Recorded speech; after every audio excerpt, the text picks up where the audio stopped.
Muito bem, bom dia a todos, uma alegria recebê-los uma vez mais para o nosso Café com Frankel. Hoje, terça-feira, agora 6h25, do dia 12/4 de 2022. Olha lá, a Yara é o despertador do Café com Frankel. É ela que, inclusive, me lembra semanalmente sobre o Café com Frankel. Bom dia, Yara, bom dia, Adriana, bom dia, Karim, bom dia, Mônica, Gabriel, Juliana Sanches. Ok, muito bem, olha lá.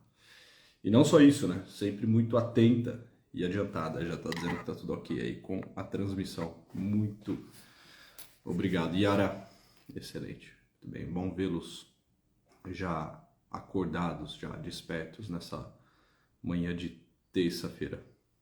Excelente. Vai lá, vai avisando a todos que começou o Café com Frankel. Disparem aí, aviãozinho. Adeilson, boa, meu caro. Bom dia. Eva, Fê, Fade Oliveira. Thaís Montenegro. Muito bem, vamos lá. Como estão? Espero que todos estejam muito bem. Bom dia, Luiz. Estou lendo muito Victor Frankl por influência sua. Sou seu fã. Alexandre, grande Alexandre. Um abraço para ti, meu caro. Fico feliz que esteja lendo aí Victor Frankl. O que você está lendo no momento? Mande aí o livro que você está lendo. Ok.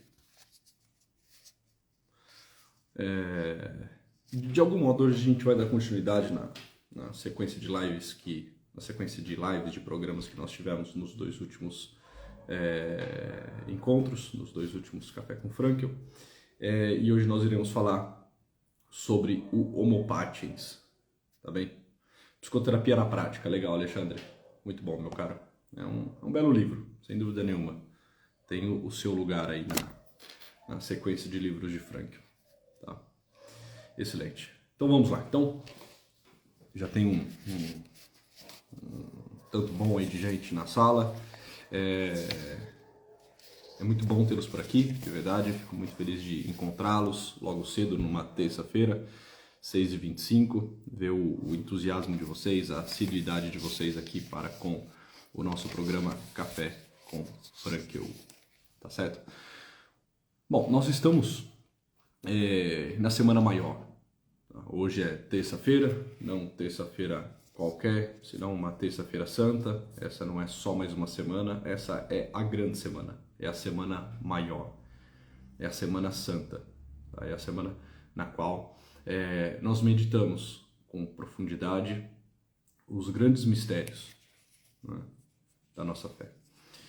Essa é a semana na qual até mesmo aqueles que não têm fé, né, são convidados a meditar sobre o grande drama da pessoa humana. Olharem com atenção, olharem com carinho para aquilo que é o sofrimento humano.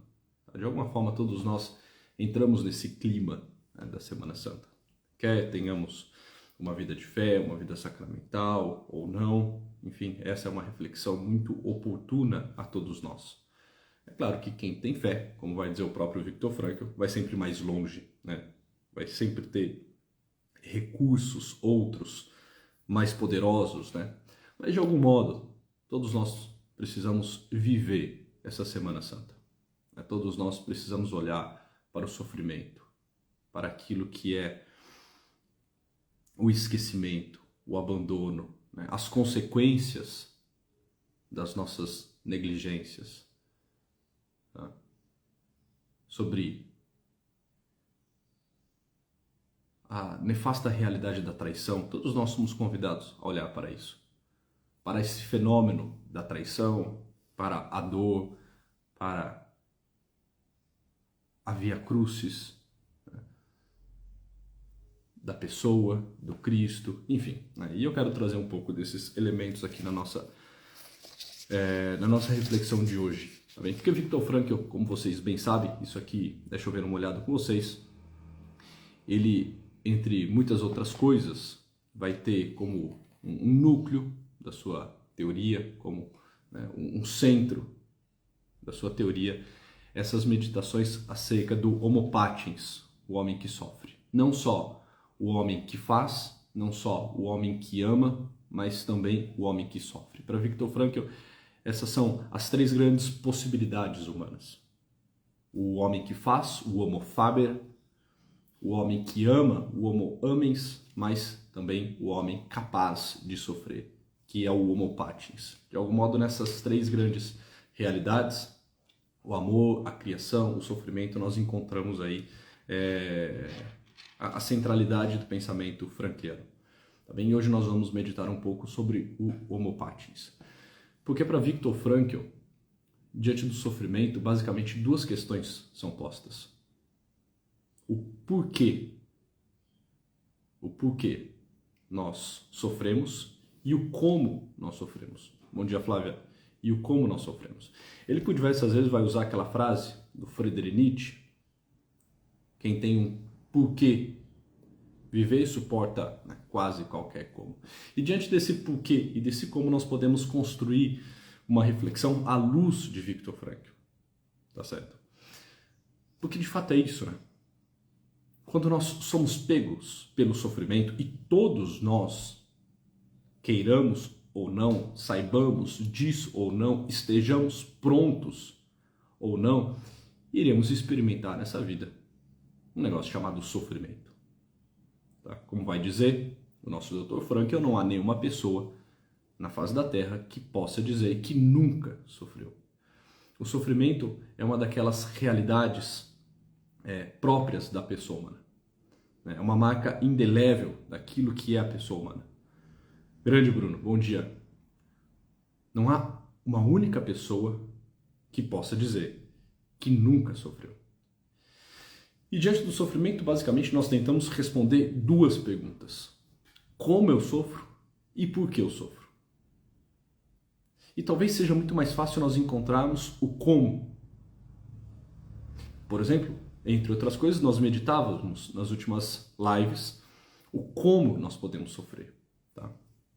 Mas pegando ainda, né, um caminho contrário daquilo que meditávamos, mas fazendo reflexões acerca desse como, nós podemos imaginar que, por exemplo, alguém que é visitado pela dor, alguém que é visitado pelo sofrimento, pode buscar nos meios, pode buscar enquanto recursos para o sofrimento, uma atitude, por exemplo, muito analgésica. Alguém que diante do sofrimento tenta a todo custo evitá-lo.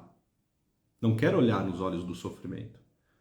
Não quer, de alguma forma, integrar essa vivência, esse sofrimento na sua pessoa, na sua personalidade, para que isso lhe foge, para que isso lhe forme, para que isso lhe fale. Mas no primeiro momento quer negar, absolutamente. Quer buscar tudo aquilo que possa ser um analgésico para essa dor. Quer achar desculpas, quer achar culpados, quer achar medicamentos, quer achar meios para que esse sofrimento de alguma forma tenha fim o quanto antes. Então, algumas pessoas loucamente, algumas pessoas neuroticamente, diante de um sofrimento inevitável da vida, tentarão fugir, vão se debater, vão negar o mundo, vão negar os fatos, irão negar a verdade dos fatos, irão negar a elas mesmas, irão negar tudo aquilo que de bom e de grande aquele sofrimento pode lhe trazer. Essa pessoa vai buscar botar fim, loucamente, neuroticamente. Há aqueles que tentam ainda botar fim a qualquer tipo de dor, de sofrimento nessa vida,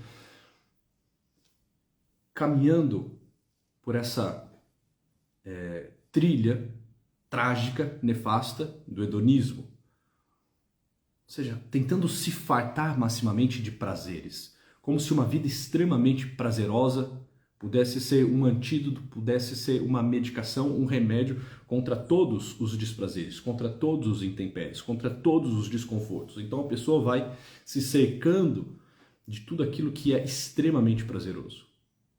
Vai vivendo uma vida hedonista, regada né? No prazer, o prazer da bebida, o prazer da comida, o prazer do sexo, o prazer, né, de uma vida extremamente ativa, vai excluindo todas as possibilidades de desconforto, tudo aquilo que vai pedir renúncia, tudo aquilo que vai lhe cobrar responsabilidade. A pessoa vai abrindo mão da responsabilidade, não vai aceitando nada daquilo que possa vir acompanhado de alguma renúncia, vai tentando, né, se fartar maximamente dessa vida, buscando uma vida de prazer, como se isso pudesse, de alguma forma, botar fim a todo o sofrimento inevitável da vida. Então a pessoa vai pensando nos comos, né? Uma vida analgésica, uma vida hedonista. Nós podemos ainda pensar em comos, em meios mais eficazes, mais interessantes, muito mais autênticos, e um desses comos, alguns, melhor dizendo, desses comos, nós meditávamos na nossa última live, na última e na penúltima, né? Quando a gente fala do suporte interior, nós estamos falando dos comos. O próprio Viktor Frankl vai falar, olha, como que nós podemos enfrentar o sofrimento? Olha, com dignidade, com cabeça erguida. Aquela fórmula de Frankl, né? Atreva-te a sofrer. Fala-nos de um como, não fala-nos ainda de um porquê. Ele não está dizendo o porquê, nesse momento, o porquê nós devemos ser como que atrevidos diante do sofrimento. O porquê nós precisamos levantar as nossas cabeças e dignamente sofrer. No primeiro momento, ele falou, olha, sofra com dignidade, tenha valentia diante da vida, atreva-te a sofrer. Todos aqueles recursos que víamos nas últimas lives, né? O suporte interior, tanto no futuro quanto na eternidade, aquela postura de autodistanciamento diante do sofrimento, isso são meios, são ferramentas para que a gente consiga dar conta de viver o sofrimento com mais fibra, com mais coragem, com dignidade, com hombridade. Tá bem? Mas ainda são meios. Olha, ter os olhos no futuro. Tudo bem, é interessante fazer aquela atividade do autodistanciamento e se ver numa cena, não no aqui e agora, mas num possível amanhã, né? Ter essa firme esperança na eternidade, tudo bem, são meios. Nós estamos falando do como, nós não estamos ainda falando do porquê. É necessário que nós também consigamos entender que, diante do sofrimento, a pessoa humana, esse homo patens, esse homem capaz de sofrer, não só é capaz de sofrer porque dispõe de meios, é capaz de refletir, de pensar em meios, em ter recursos, em se municiar contra o sofrimento. Mas a pessoa humana é capaz de suportar o sofrimento porque ela pode também vislumbrar um porquê. E nesse porquê se esconde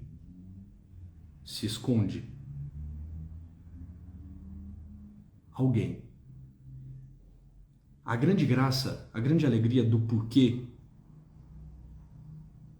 é que o porquê aponta-nos para alguém, não necessariamente para algo.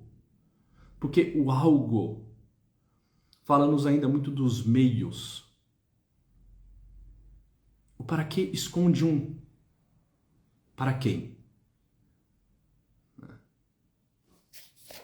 Porque quando eu me pergunto, olha, por que motivo eu quero sofrer com dignidade? Por que motivo eu quero usar de recursos interessantes diante do sofrimento?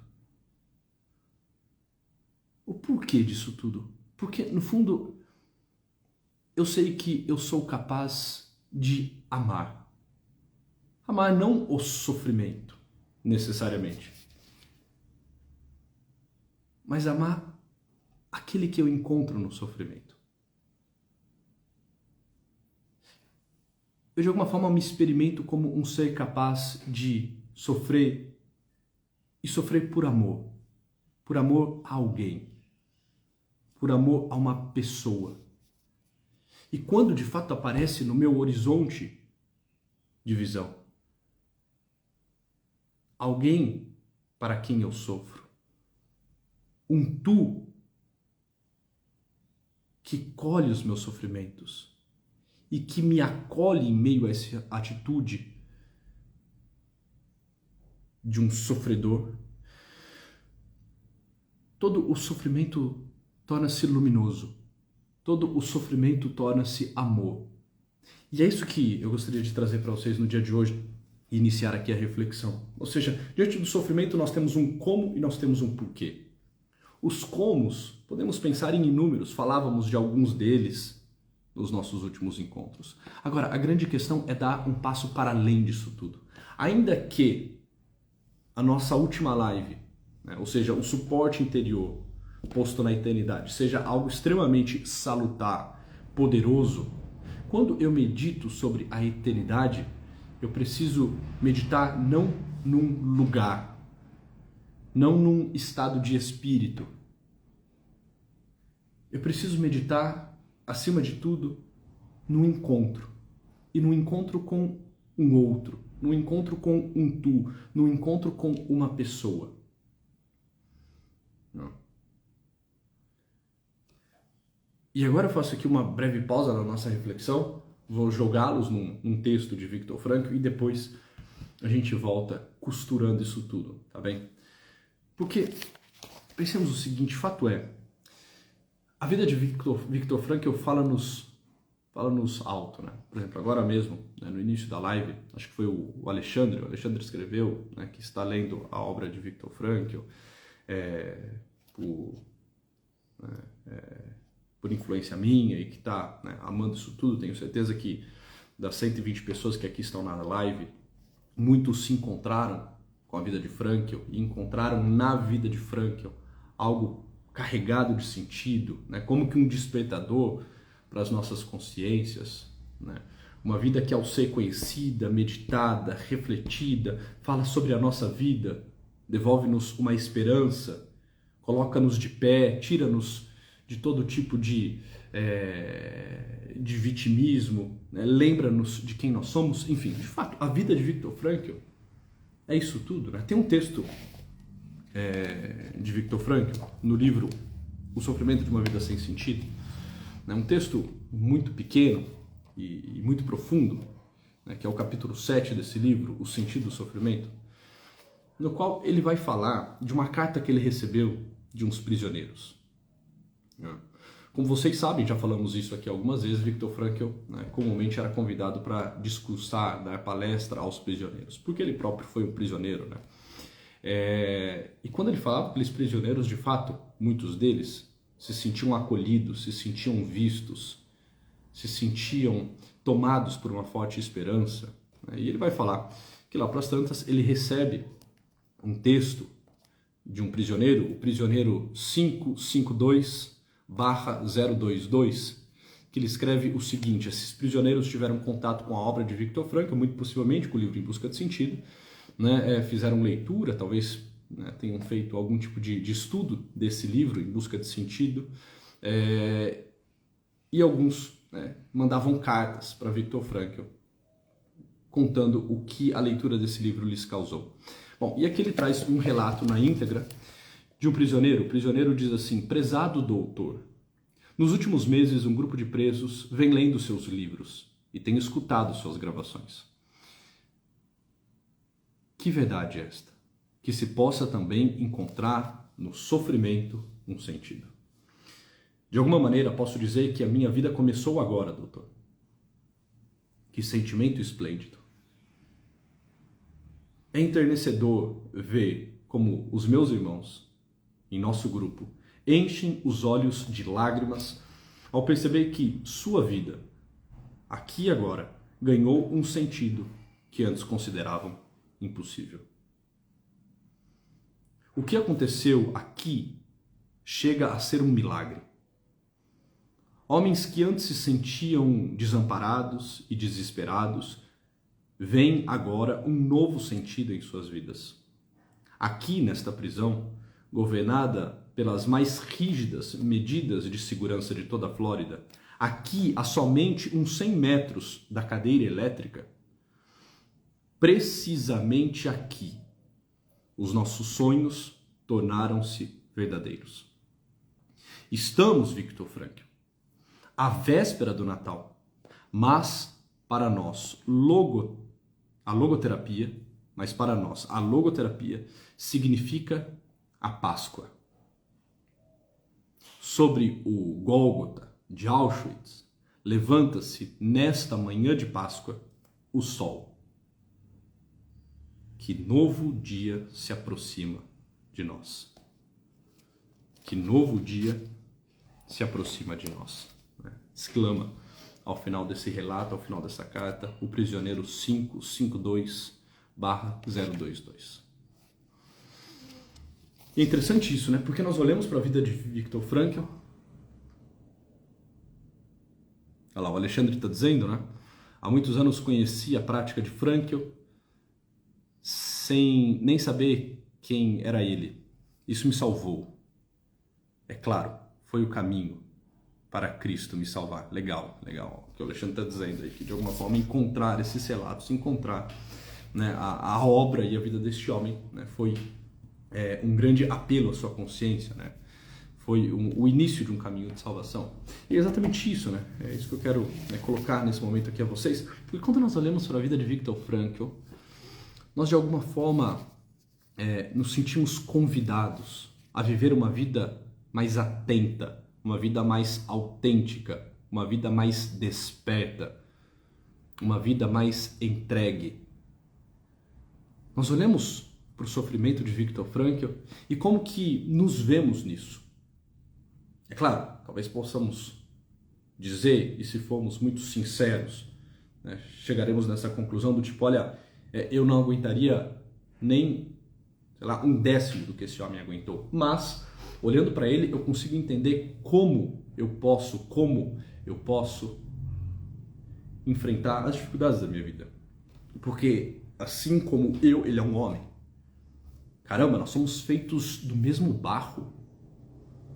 Nós temos algo em comum, nós somos pessoa humana. As capacidades especificamente humanas que ele tem são as capacidades que eu tenho. Se ele não desistiu, é possível que eu não desista. Se ele aguentou, é possível que eu aguente. Se ele não sucumbiu, se ele não quebrou, é possível que eu também não quebre. Se esse homem me mostra o que é a resiliência, eu começo também a praticá-la, certo de que isso tudo me cabe. Se deu certo com ele, tem tudo para dar certo comigo. Somos irmãos. Viemos do mesmo barro. Somos pessoa humana. Nós olhamos para a vida de Viktor Frankl e aquilo nos enche de esperança. É um discurso carregado de esperança. É um discurso carregado de otimismo. Viktor Frankl vai usar bem, né, a palavra otimismo. O otimismo trágico. Ou seja, eu consigo extrair o melhor, o óptimo. Eu consigo extrair o melhor, até mesmo da tragédia, da dificuldade, da dor, do sofrimento e assim por diante, da culpa. Eu olho para a vida de Viktor Frankl e aquilo de alguma forma joga luz à minha vida. Eu olho para Viktor Frankl, homo patiens, eu olho para Viktor Frankl na sua via crucis, eu olho para Viktor Frankl, homem sofredor, eu olho para Viktor Frankl que sofreu pela sua obra, que sofreu para entregar ao mundo o seu legado, que sofreu por amor aos seus, que sofreu por amor à sua pátria, por amor ao seu povo. Eu olho para Viktor Frankl, que sofreu por amor ao seu Deus, e aquilo fala alto ao meu coração.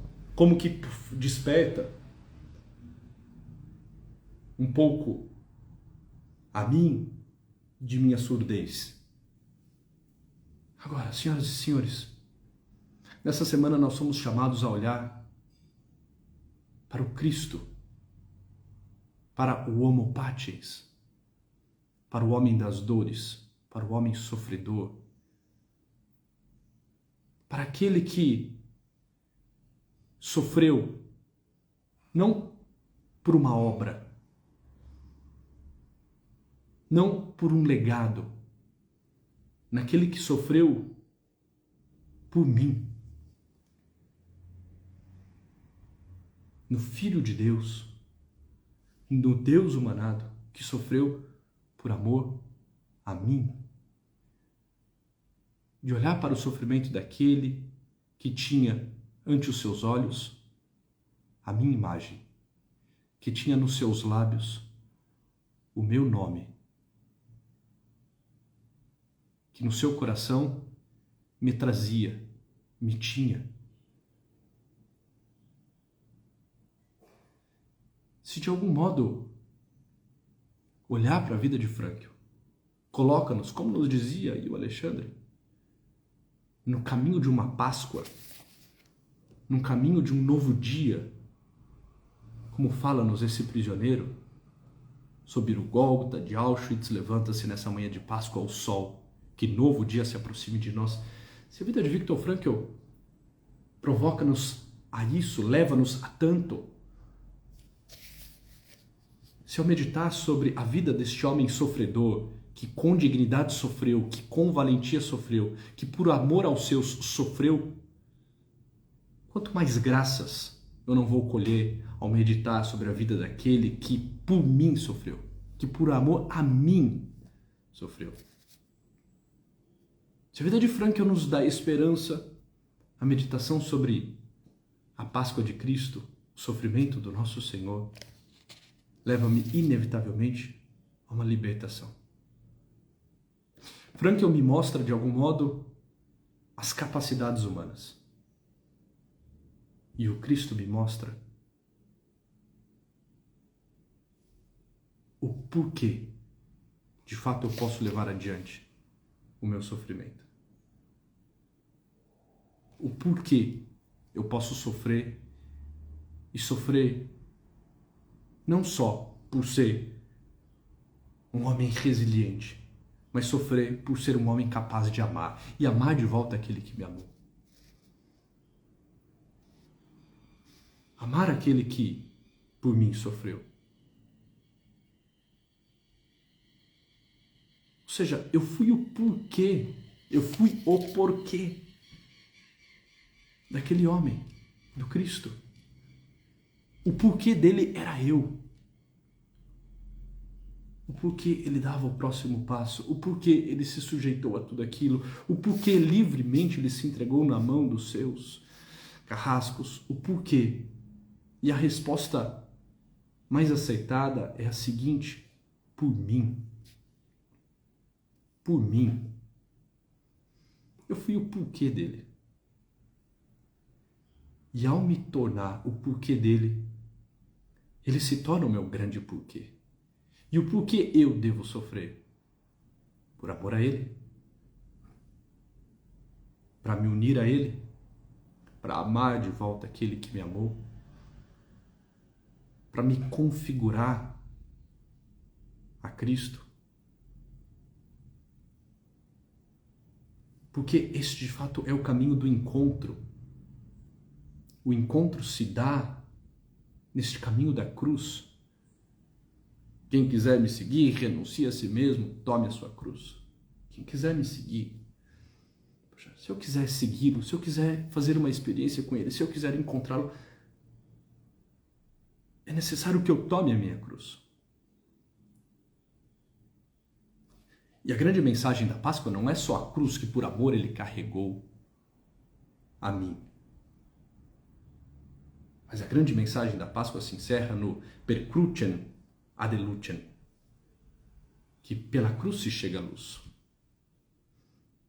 Ou seja, assumindo a nossa cruz, sendo provido dos meios, mas tendo muito claro os porquês, sofrendo com valentia e dignidade, por amor àquele que sofreu por mim.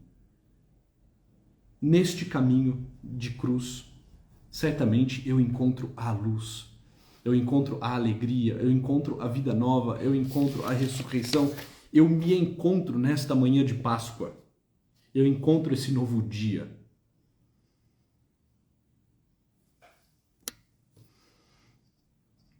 E nessa semana, hoje é terça-feira, a semana já está começando, nessa semana todos nós precisamos meditar. Meditar sobre esses grandes mistérios de toda a humanidade. Sobre a dor, sobre a traição, sobre a negligência, sobre o caminho de cruz, sobre o homem sofredor, sobre aquele que por amor sofreu e sofreu por mim. De fato, nós precisamos nos jogar nisso tudo sem medo, sem implicância, sem reservas. Sabe? Da mesma forma que a gente se joga numa obra que fala-nos muito, que fala-nos sobre algo que vai nos devolver a alegria e a esperança, precisamos nos jogar, nos entregar a isso tudo, refletir com profundidade sobre esses mistérios.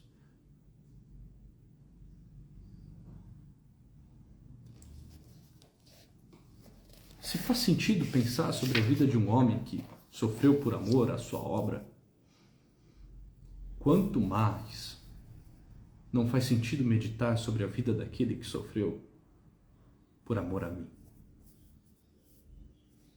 Por aquele que disse, olha, no mundo, a vez de ter aflições, ou seja, no mundo vocês terão sofrimentos, mas coragem, coragem, eu venci o mundo. Aquele que abriu-nos o caminho, aquele que mostra-nos o caminho daquilo que devolve-nos a vida de fato. Meditar sobre a vida daquele que diz, olha, se fizeram isso a mim, quanto mais farão a vocês. Mas, coragem, avante, se decidam, façam uma decisão decidida, não só por colocar-se nesse caminho de cruz, mas se decidam por fazer dessa experiência de dor e de sofrimento a experiência própria do amor, porque nesse mundo só ama quem sofre. O amor verdadeiro, ele vem sempre desta luta interior, carregada de renúncias, de embates, de uma guerra contra si mesmo, de um sofrimento. Só ama quem sofre, e é possível transformar dor em amor, e é possível transformar sofrimento em amor. Se soubermos, não só os comos, mas se tivermos muito claro o porquê eu sofro. E a resposta precisa ser por amor. Por amor a quem? Por amor a quem? Quem é capaz de acolher tudo isso, receber essa tua oferta, unir-se a ti, lhe dar o que é necessário para que dês o próximo passo, e o próximo, e o próximo, e tome a sua cruz e encontre a luz. Per crucem ad lucem, pela cruz se chega à luz. Senhoras e senhores, o grande convite de hoje, desse nosso Café com Franklin, certos de que estamos nessa semana maior, é olharmos para o sofrimento, mas com todas as suas notas, sem reservas. Olharmos para o sofrimento, não só o sofrimento da pessoa humana, mas o sofrimento daquele que, sendo Deus, se faz homem.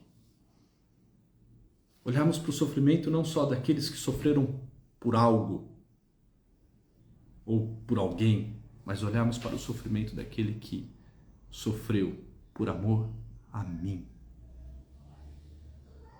Porque é só quando nós tocamos aqui nesta verdade que de fato nós entendemos o que é o sofrimento. O porquê nós podemos e devemos nos sujeitar amorosamente àqueles sofrimentos inevitáveis. Como vai dizer Santo Afonso de Ligório, quem carrega com paciência a sua cruz, esse se salva. Quem a carrega com impaciência, perde-se. Ou seja, é possível carregar a minha cruz com paciência. Paciência vem mesmo de patiens, né? Ou seja, sabendo sofrer. porque alguém fez isso por mim e eu posso fazer isso por ele. Se nós não chegarmos nesse ponto, se nós não meditarmos acerca do sofrimento com todas essas notas, nós ficaremos sempre na casca, sempre na superfície. Isso será só um discurso retórico, uma filosofia ainda muito imanente. Vai faltar verticalidade, vai faltar totalidade. A totalidade se dá na plenitude dos tempos, na meditação e no encontro que fazemos sobre aquele homem, o homem das dores, que entregou a sua vida por mim, por você. Senhoras e senhores, uma alegria estar aqui com vocês, 35 minutos de live. Vamos lá, vamos começar o nosso dia, os nossos afazeres. Tenham todos uma ótima semana. A todos vocês, uma feliz e santa Páscoa.